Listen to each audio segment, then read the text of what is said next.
Hi, everyone. Thank you so much for tuning in to this little recording.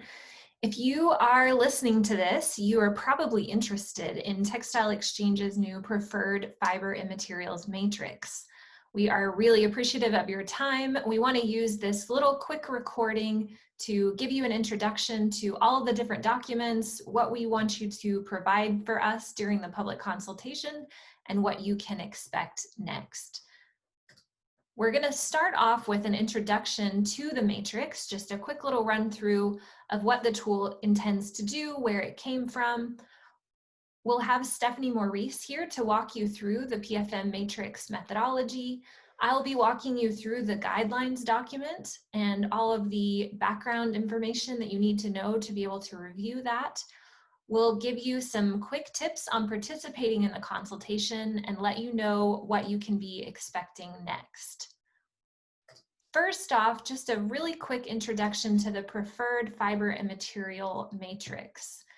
This is a tool that is intended to provide more insight on the sustainability of fibers and materials within their material category.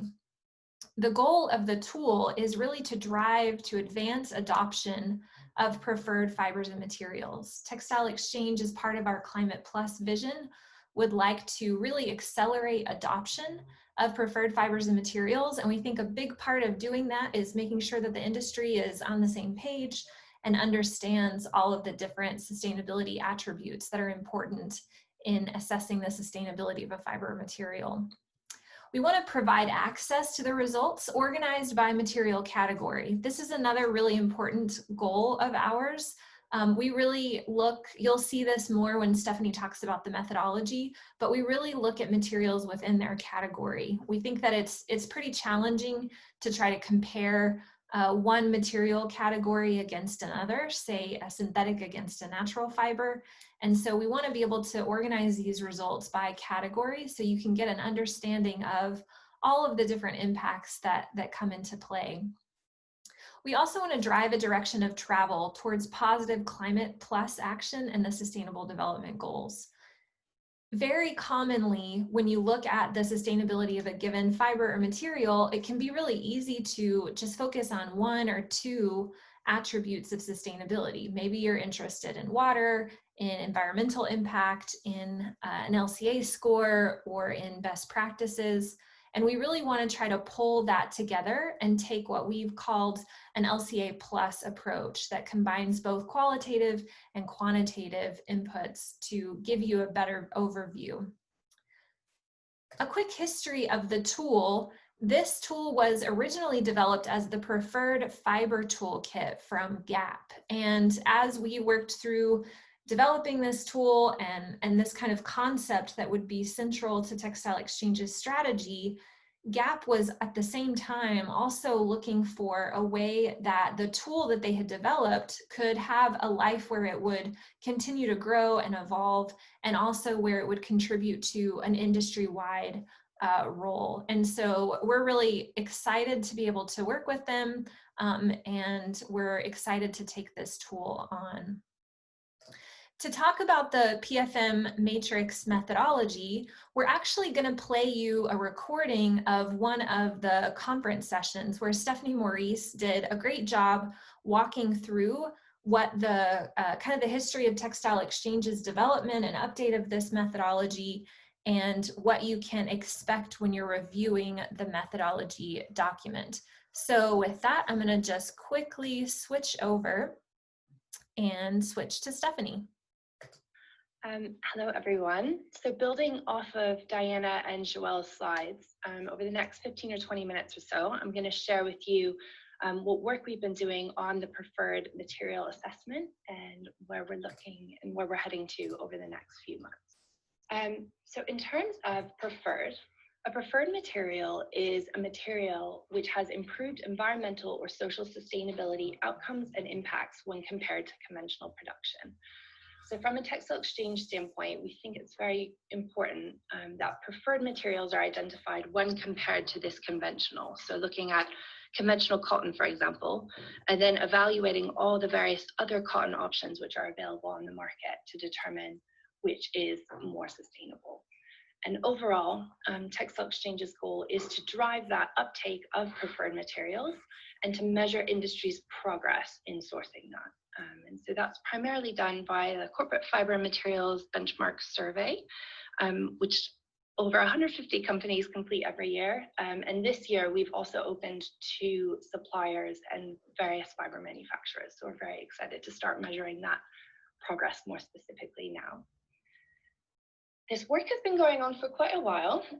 So in last year's conference, we actually had a really great breakout session, which was a very kind of active and engaging session where all the participants gave lots of feedback on terms of what is the most important criteria to be included when evaluating materials and deciding if they're preferred or not, as well as what Textile Exchange's role should be in this preferred materials assessment. So in terms of which criteria were most important to participants, we had a lot of feedback on climate and energy, primarily looking at quantitative data. And this really is in line with, all of the industry commitments about carbon reduction, but also looking at production practices seeking to reduce impacts. And participants found it was important to consider both of those. Circularity potential is a really key topic for many companies. Diana explained the circularity potential indicators in the Gap Fiber Toolkit.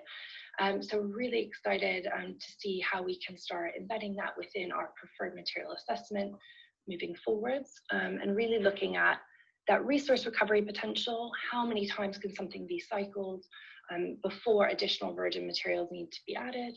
But also looking where there's those industrial symbiotic materials. So where a feedstock for a fiber is actually a waste product of another industry.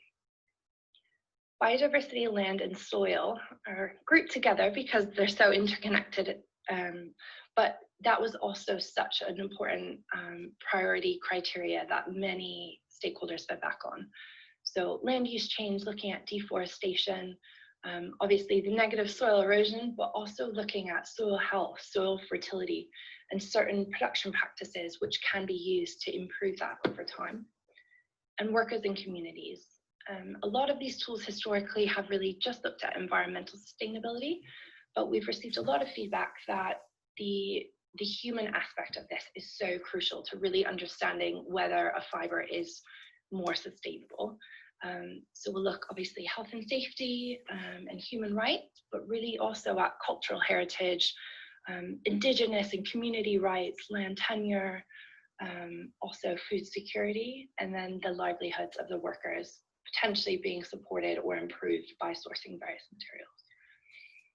In terms of feedback we received just more broadly about the assessment, we had a lot of feedback from participants that they really wanted to see that transparency in terms of ratings and see the subtotal scores for the various impact categories. So historically, some industry tools rolled this all up together, and there was no ability to tease out, how much climate, for example, was driving a scoring decision versus water versus, other requirements. So this was kind of very clear that this was requested from all the stakeholders. Stakeholders noted that we need to be clear on boundaries of the tool, and that looking at the entire supply chain may be too complex from the initial stages of the preferred assessment. However, if we are going to exclude certain stages like consumer use, that even having a non-scored indication would be useful because some companies are really prioritizing this. So we've taken this on board and seen what we can do, and we're exploring that. And then lastly, there was a recognition that there are certain issues which are emerging, which are very important. So for example, microplastics and microparticles.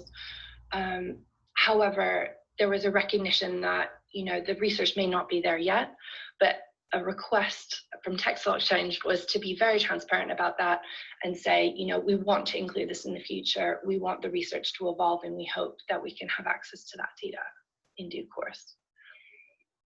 So since conference last year, we've been very busy with developing the methodology for the preferred material assessment. we established a steering committee to guide this methodology development, which is a collection of various organizations in the industry, and they've been very helpful, and we've had monthly meetings to really kind of float certain ideas and receive feedback on our direction thus far. We will be looking at developing the methodology for preferred in line with our current thinking on the business as usual. So that really is that conventional baseline for the assessment. And then looking at 3 different levels of preferred. So the first level really representing that improved stage where some impacts are potentially minimized, but it's really kind of early stages and not significant transformative engagement yet.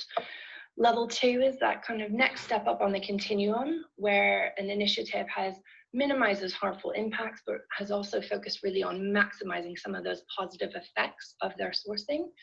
And then the third is really that advanced level. So we're really looking at those regenerative agricultural systems.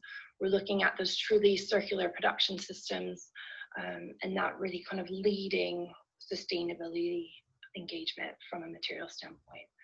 And on this continuum, so continuing on that level 3, all this together will allow industry to achieve the Textile Exchange Climate Plus goals, but also the UN Sustainable Development Goals. So that really is that key North Star that we want to drive towards. And it is worth note, we recognize that many companies will be taking a portfolio approach to this. So that means that, there's not necessarily a requirement or a request to source everything from a level 3 preferred material.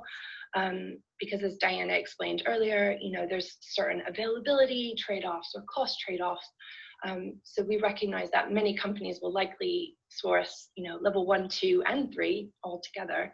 But it's just helpful for you as a brand to have that visibility for making that decision in the future. In terms of the data sources that we'll be drawing on for our preferred materials methodology, as you heard before, we're really excited about Gap Inc.'s gift of the Fiber Toolkit.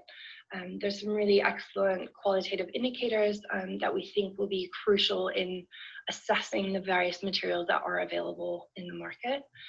Obviously, from a quantitative data side, we'll be looking at the Higg Index to provide that quantitative piece of the puzzle in a way, which is so crucial to evaluating the relative sustainability of those material types. So of the various cotton options, for example, and comparing them to each other. But to add kind of additional considerations, really looking at risk, management system stewardship, etc., we are in the final stages of finalizing a partnership agreement with a third-party certification assessment tool.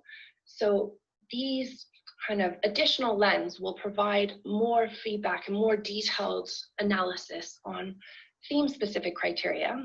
So where a certain initiative has requirements on water stewardship or biodiversity, as well as program robustness criteria. So this looks at the governance system of an initiative, how transparent they are, chain of custody systems which are available, is there traceability available, is it a membership organization where any member can feed back and provide input into the development of a standard or initiative criteria. And we really think that will create a more complete and comprehensive view of the relative sustainability of those materials and the ability of that initiative to achieve that sustainability aims. As you saw earlier, circularity is very important to a lot of our stakeholders. So we're delighted that fashion positive circular material guidelines were published. And we've really looked in there to see where we can identify criteria that are more relevant to pre-fabric level materials. And we're excited to incorporate that. And we think as well that will provide a more leading type of lens to the assessment of these various materials. Once we put that all together, we just really had a look against, again, the criteria wish list from industry. And we've identified a couple of additional qualitative indicators as well that we will be including in the assessment. So for example, we'll be developing animal welfare criteria in line with the animal welfare framework. We'll also be introducing an intensity of farming system criteria, which provides kind of a under the hood kind of glance of, you know, depending on which farming system is being used in the development of a material, the ultimate potential for animal welfare may be limited. So if it's a highly formalized industrial system, you know, it might not actually be feasible to achieve all of the animal welfare provisions because of the nature of that system itself. So we're really looking at introducing some of these additional qualitative indicators, which we hope will complement all the other data sources that we have identified thus far. In terms of the materials which are in scope for phase 1, we haven't quite finalized this just yet. On the right, you'll see an overview of all the materials which are in the Corporate Fiber Materials Benchmark Preferred Materials Framework.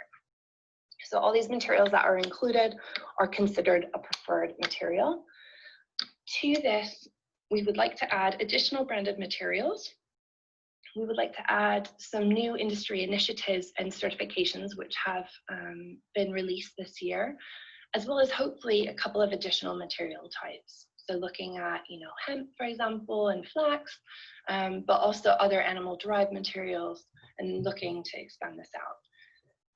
Our final list for our phase 1 preferred material assessment will be hopefully finalized soon.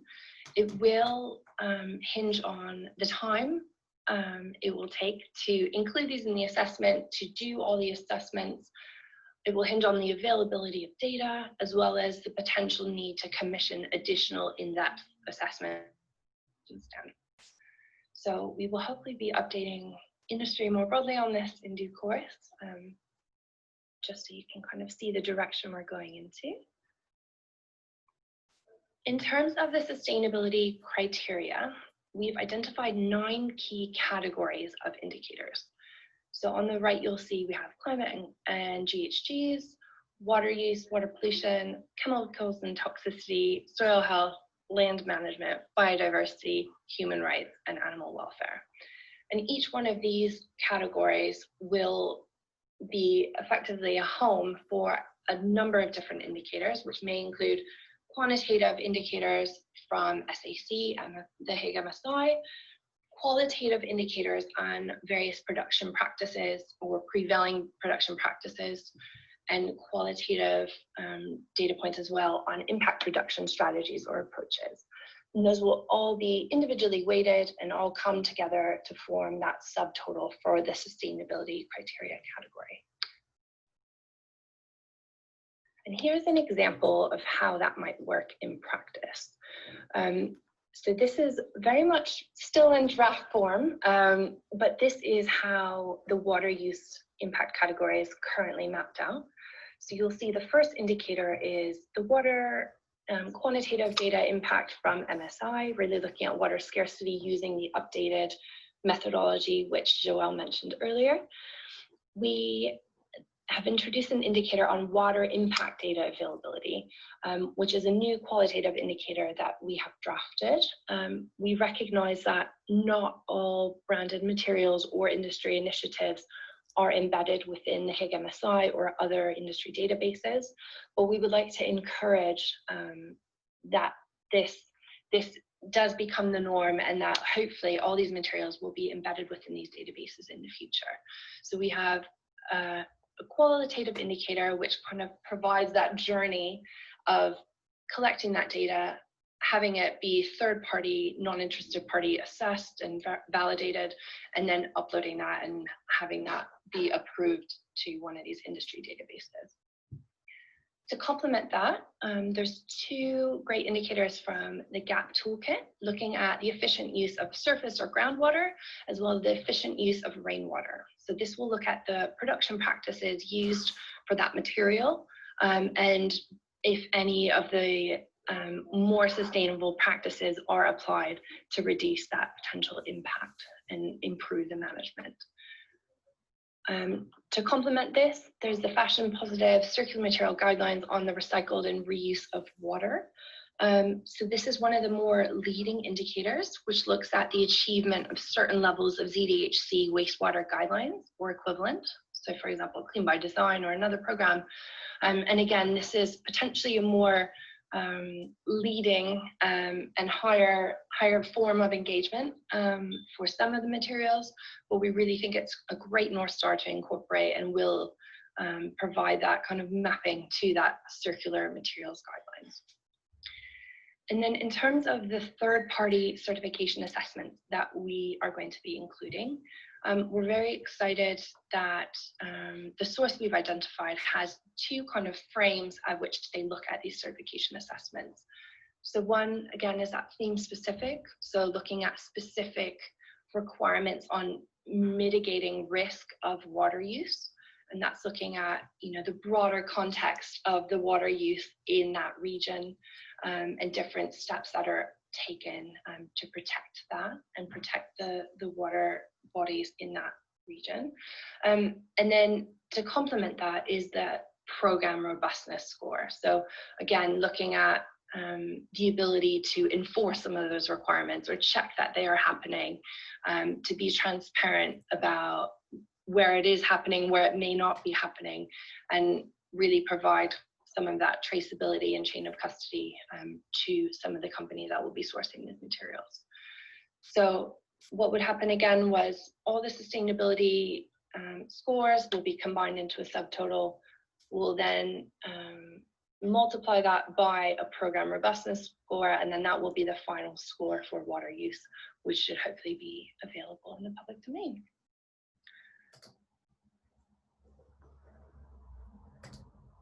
So very thankful to Stephanie for that summary. And just a couple of notes, everything that you saw in that section, you will be able to review in the methodology document. So that's part of your consultation package. The methodology document will build on this kind of example that you see in front of you, and you'll see all the rest of the different indicators, as well as the sources for them in that document for your review. The next document that you will be reviewing is the guidelines draft.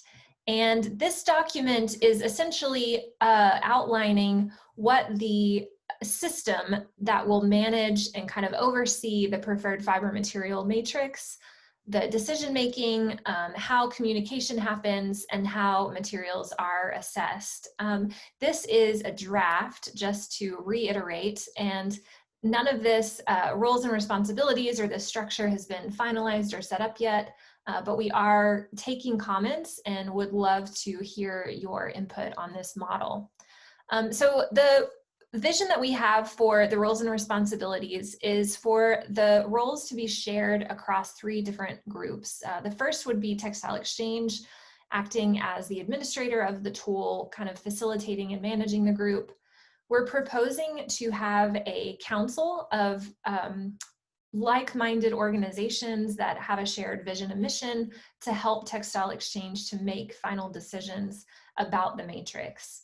And finally, an advisory committee that is both industry and impact represented to help inform and advise Textile Exchange and the council on decision-making related to the matrix. So in the guidelines document, you'll see a little bit more detail, but the Matrix Council essentially is organizations that have a shared mission, vision, and values, especially those who may have contributed to the matrix itself. Stephanie mentioned a couple of other organizations. We would be open to those types of organizations that have helped to contribute content and IP to the PFM matrix, or who are interested in the same kind of long-term vision and mission. They would oversee the strategic direction of the matrix, and their main interest would be the impact outcomes. And so this is really why we're looking for an organization or organizations that have a common kind of shared mission, vision, and values to Textile Exchange. This would form the key decision-making body for the preferred fiber material matrix, and it would be informed by the advisory committee and public consultation. The next group is the PFM Matrix Advisory Committee, and this would be open to any interested stakeholder that might be brands and retailers, suppliers, material producers, or civil society. And the interests represented in this group are more industry focused and specific impact areas. They would give their insights. We would invite them onto calls. They would help, give direction to the methodology, to maybe some of the independent reviewers, and really around the communications around the tool. And this would inform all the decisions that both Textile Exchange and the council made. And finally, Textile Exchange, as I mentioned, would act as the secretariat for the matrix, the methodology and the communications guidelines. We would own the tool, and also we would host all of the public-facing IP and information to help support the industry. The other section in the guidelines document is the material review process. And this is, we wanted to make this process as transparent as possible. So the idea is that the council and Textile Exchange, with the advising of the advisory committee, would select the materials. Stephanie mentioned that we're finalizing the phase 1 materials. You'll see that list in the methodology document. And in this group would decide which materials went into the matrix, which materials were assessed. Textile Exchange would be responsible for compiling all of the available data. And then we would go through an independent review process. And we have some guidelines for what an independent reviewer, how somebody would qualify as an independent reviewer. And then once those results were done, they would be shared with the material program before being published. We also have a resolution process in this section in case anybody that is related to the material or the program or initiative has any questions or maybe disagrees with the outcome of that independent review. The next section is on communication guidelines, and there's definitely more details in the guidelines document, but this is essentially, we want to make sure that we're really clear. You know, Stephanie mentioned a couple of times about the proper scope of the preferred materials, preferred fiber materials matrix, all of the different impact areas that would be included. And all of that information will be really important when it comes to claims. And we want to really protect and make sure that there is not misleading communication related to the matrix. We don't want this tool to be used for consumer facing, for example, or for really broad reaching claims of a sustainable product, for example. And so those guidelines would just be there to help inform claims made by materials that have been assessed, and also for companies that are using the PFM matrix, maybe a brand or a retailer. So that sums up the documents that are included in this consultation. And the next thing I'm going to talk about is what we need from you. We're asking you to read and reflect on the two key documents, the methodology and the guidelines. And those will, you'll find access to them on the same page or on the same email where you found this video.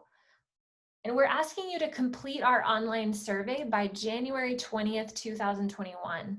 So you've got a little bit of time, but definitely don't put this off too long. You'll also be able to indicate in that whether you're interested in being part of the council or the advisory committee that we mentioned before. We are asking for council members to come from an organization that is maybe also a nonprofit or focused on that same vision and mission as Textile Exchange. Maybe they have a focus on climate or on something similar within the fiber materials space. And the advisory committee would be a bit more open to both industry and impact-focused organizations. Textile Exchange will take this feedback on, and we will help to create and develop more of our updates and a little bit more guidance to the finalizing the methodology and making sure that that's all done. And then we'll start the first round of assessments of the materials to that methodology. And then once that's been completed, the first version of the tool will launch online.